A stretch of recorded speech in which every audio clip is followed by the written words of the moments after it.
Hello and welcome to my YouTube channel on human design. Great to be back in the Monday slot. Everything back in order. That's the way I like it.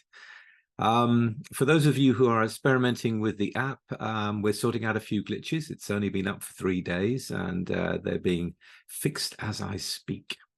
Now, let's get on with the Q&As. We have quite a mixed bag and it's going to be quite an intense video. So I will carry straight on and we'll go for a question from Vilborg.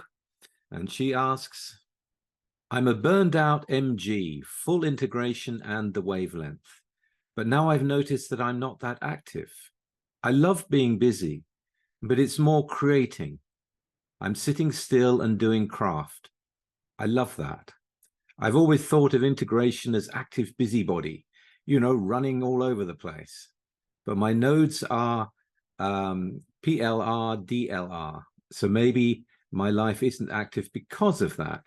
And Waking the World answers, I'm no expert, believe me, but a generator doesn't have to work as a builder for, e.g., they can be therapists who sit in a chair all day listening to their clients. So you can be very busy with your hands. That's work. And yes, I agree with Waking the World. That is the way it is. The body is passive and the view is passive. So basically you are there to be busy doing what you love. You don't have to be running around all over the place. In my case, for example, I spend a lot of time on the computer, but my body, because it's unconscious in the 34, 57, 20, I find my body lifting me up and taking me here and taking me there and then coming back to sit down. But I'm active. You're passive. So to be busy, you know, this 34th gate energy is there for you to do what you love to do. And if you love to do crafts, you should be doing crafts, and you are. So there is no problem. You're fine. Relax. Enjoy. The next question is from Marianne, and she asks, I'm a 5-1 emotional manifester. I have an indirect connection to the throat from the 5125 conscious, and the 1-8, which is not conscious. I'm a left angle cross of revolution. How does the manifesting work in such a design, I wonder? Am I to manifest through receiving, attracting? All arrows point towards the conscious side of the chart and all feminine. Can you shed more light on this for me? And Amidst the Grey made a comment on that, which is the relevant bit I want to go to is, I'm a quad right 5-1 like you, and timing is really, really important for us. Also, because your connection is unconscious, you may be initiating or manifesting more than you realize because you don't have access to it, but others can see it. And yes, I really like that comment from Amidst the Grey, and I agree with it. So when we think about it, what is it? It's like the will to do something, and especially in initiation, the willpower to go for the next challenge. You know, you must be challenged in some way. So when you think about what you want to do and what's a really good challenge for you where you will be a winner, then that's the thing to go for. And I think you'll find you are already doing that. As Mr. Gray said, the 1-8 is unconscious, so you may be unaware of the unique expression that you're putting out. Your creativity is there. The direction is fixed in terms of you've got to go your own way, and you've got the will to go in your own way, to present yourself in the way that you will. To add to that, maybe this will help you recognize it. The 5125, you know, they are here to be the first, and they regard themselves as the best in many ways. And indeed, they have a fantastic ability to find the best in all kinds of things. So in going your own way through the 1-8, you will find yourself manifesting in a really unique path, but also a high quality one where you will be challenging. Perhaps you'll be challenging the status quo. Perhaps it's something that comes out of you as a shock to other people when you say something that's really true and hits them right between the eyes, you know, and they go, whoa, you know, have you had that reaction? I mean, I love YouTube as a medium, but in this kind of case, it's more of an analytical one where some dialogue would be good between you and me to narrow it down. But without that, generally speaking, that's what I have to say about it. You've got to go your own way in this life. You've got to go in your own direction. You'll be wearing very unique clothes. You know, you'll be wearing clothes that are really, probably really top class. And there will be interesting colors in them. They will stand out among the crowd with others because of the way that you will display this 1/8 tendency and direction in you. So that's something to look at. Look and see what you're wearing. Look and see the direction that you're going in that is different from everyone else. You know, look and see that as a pure individual, you're going your own way. And, you know, you're not to compare yourself with anyone else. You are unique in that, and to relax in that. And you're not here to be manifesting all the time. You know, you manifest according to the will and the rise to the challenge, whatever it may be. And that could well be in terms of dealing with other people as well. Okay, thank you for the question. Right, our next question is from Openings. And they ask,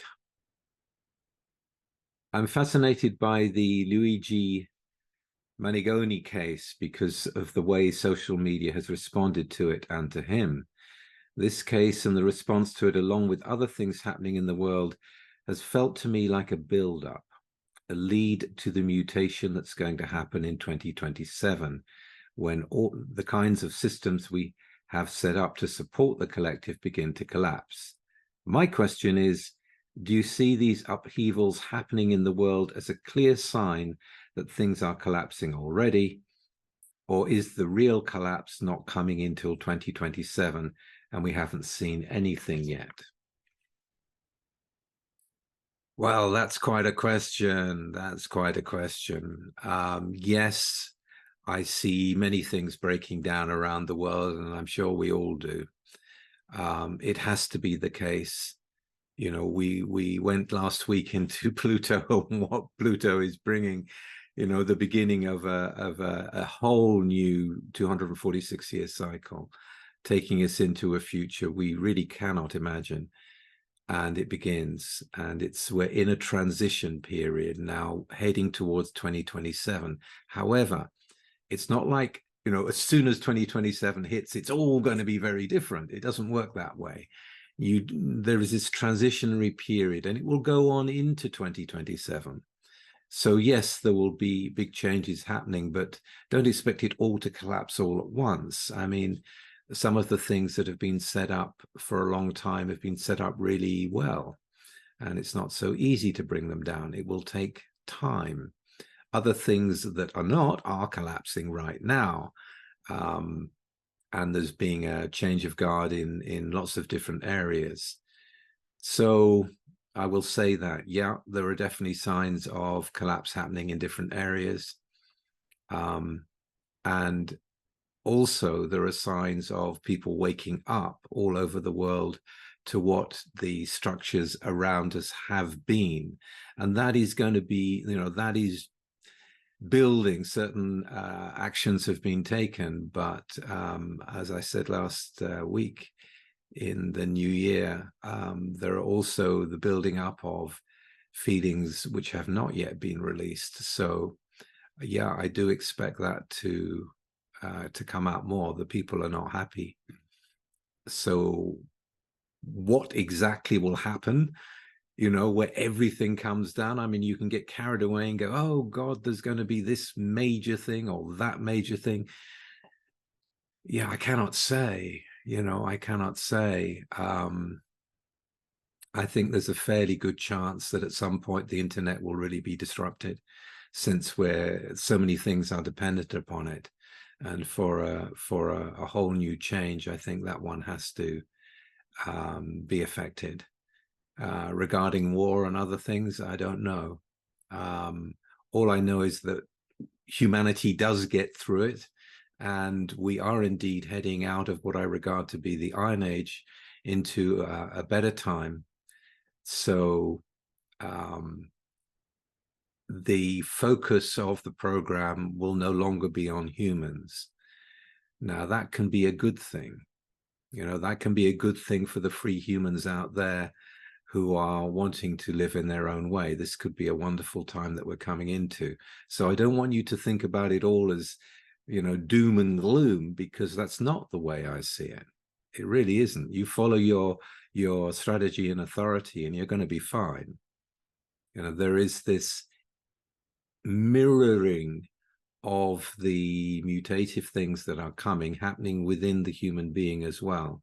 This is a chance for us to evolve at a more rapid rate as well. But yeah, the structures that we've relied upon will be falling down. Other things will take their place. Hopefully better things will take their place. More care for the way that we grow our food, the way we look after the animals. It's horrendous right now.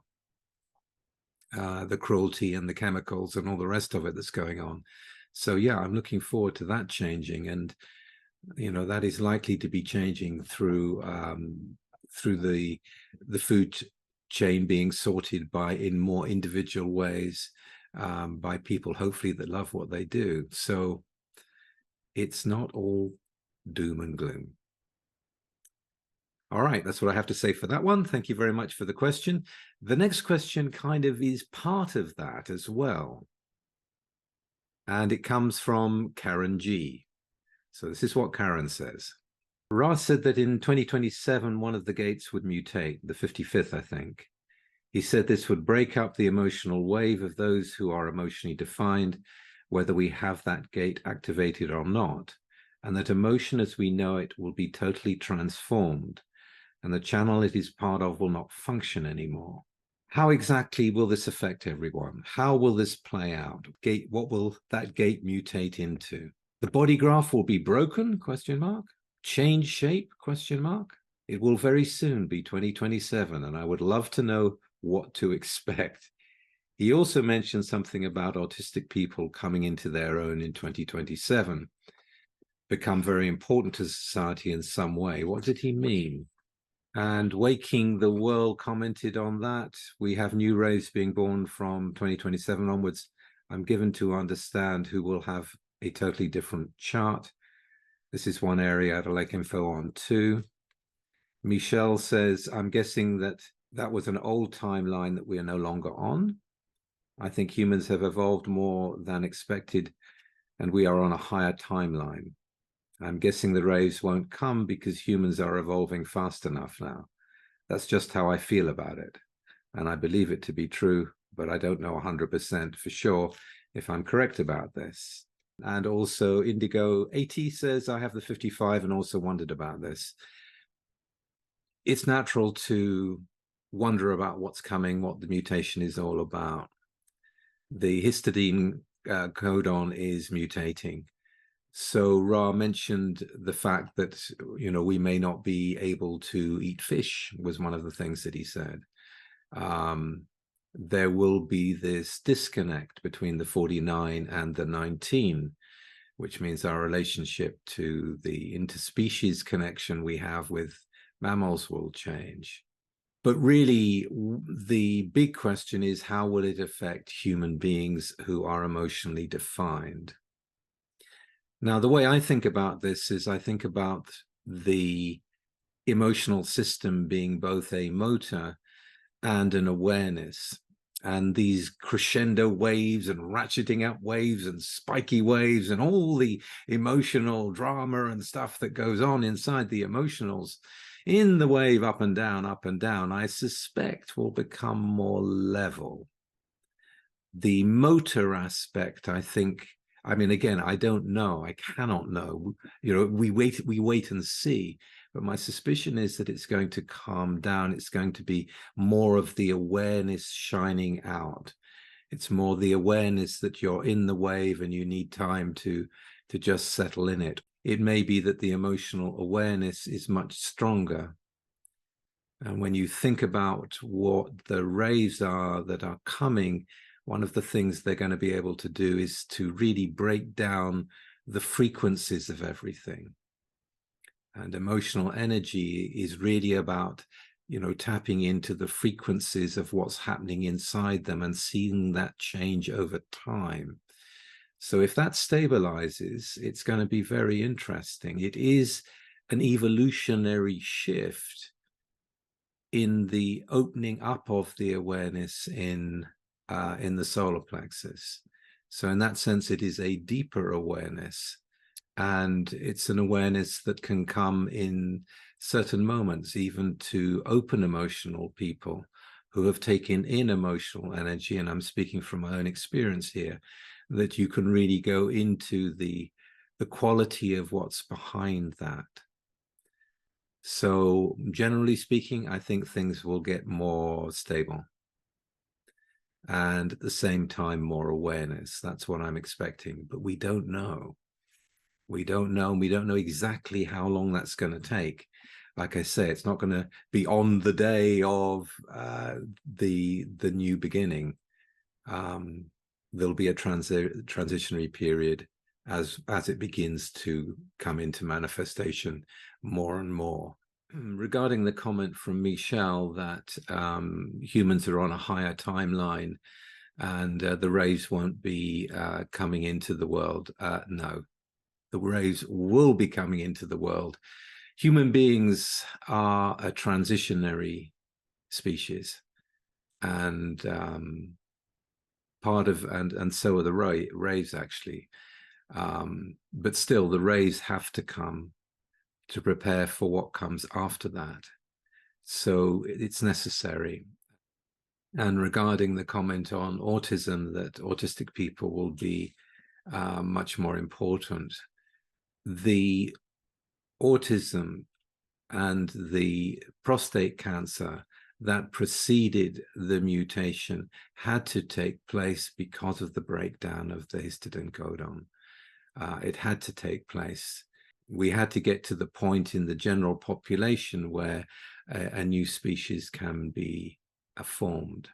That does not necessarily mean that those with autism become primary in our society. Again, there's a huge range in autism, but it's something to keep an eye on. All I will say regarding the extra bit on autism is that my view is that there is a vertical evolutionary path that is opening up for human beings. And I don't think you have to be autistic to be on that. But I think there may well be some hints coming through certain autistic people that may give us an idea, and we will see. Okay, so now we move on to another completely different question. And this one is from Vivek. Very interesting question on partnerships.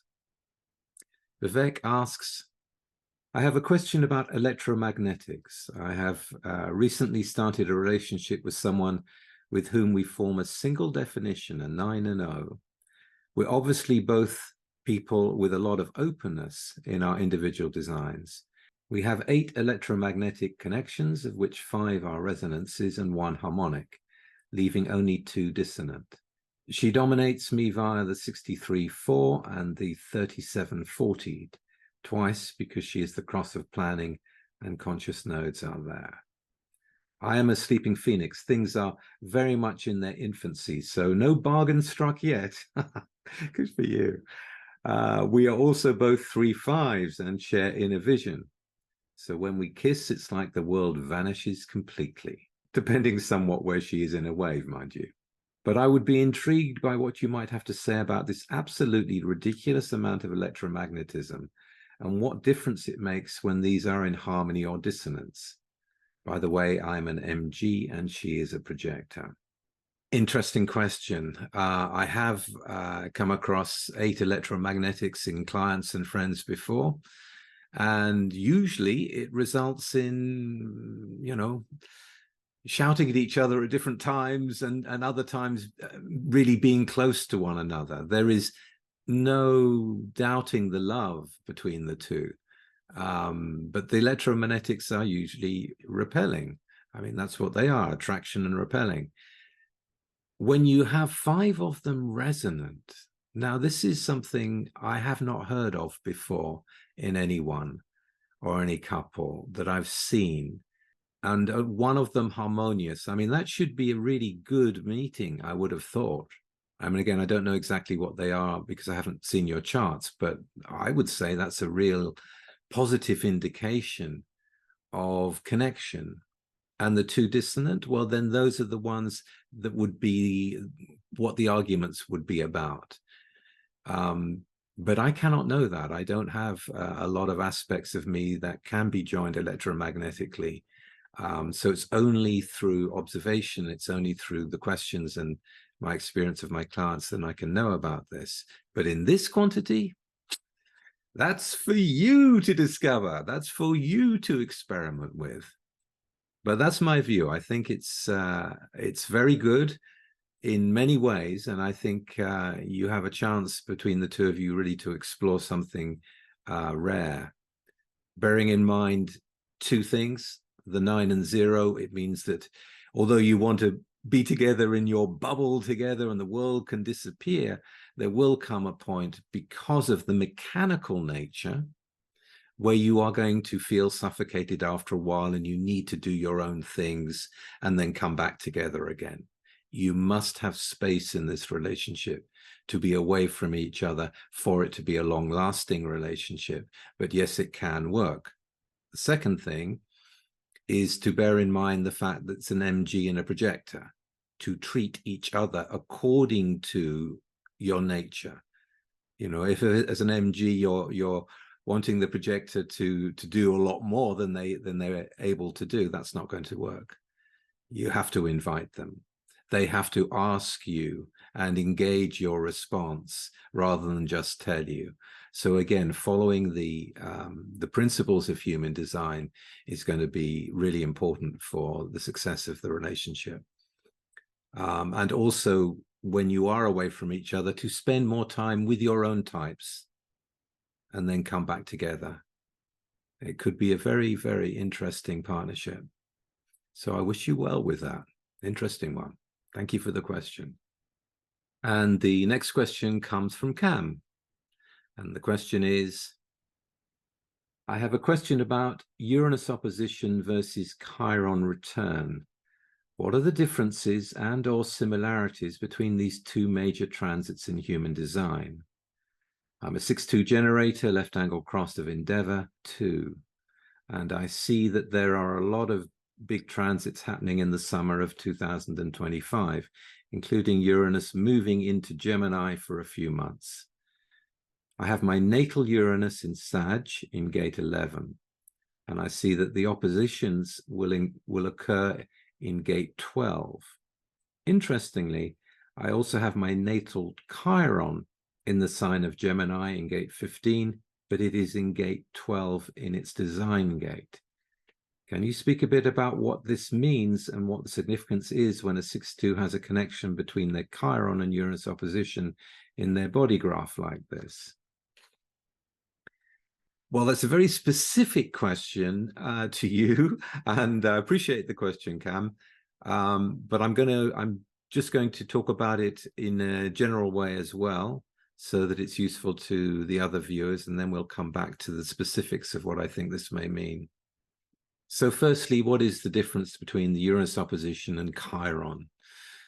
The Uranus opposition is the time when you find your way or your way finds you. There is this potential of you finding your way. I've mentioned it in previous videos.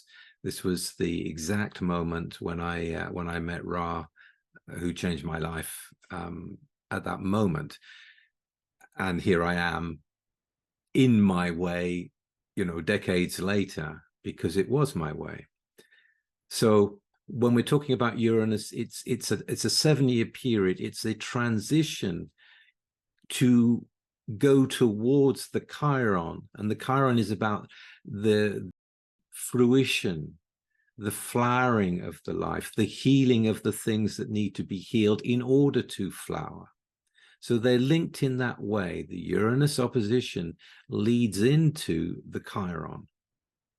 When we look at you with gate 11 in Uranus in your chart, and we see that it comes up in both Uranus and in Chiron, what it would imply to me is that Uranus in the 11th gate, this is going to be endless ideas and unusual ideas, you know, really kind of quite wacky and interesting ideas, but unusual. And the 12th gate is about speaking something new, getting it out in some way, communicating it in an articulate way. So without seeing the whole chart and looking at the whole thing, just from the information you've given me, I would expect the Uranus opposition to be a time when you are beginning to speak out some of those ideas that you haven't dared to speak out before in a more public form. And then that can lead to a flowering in Chiron.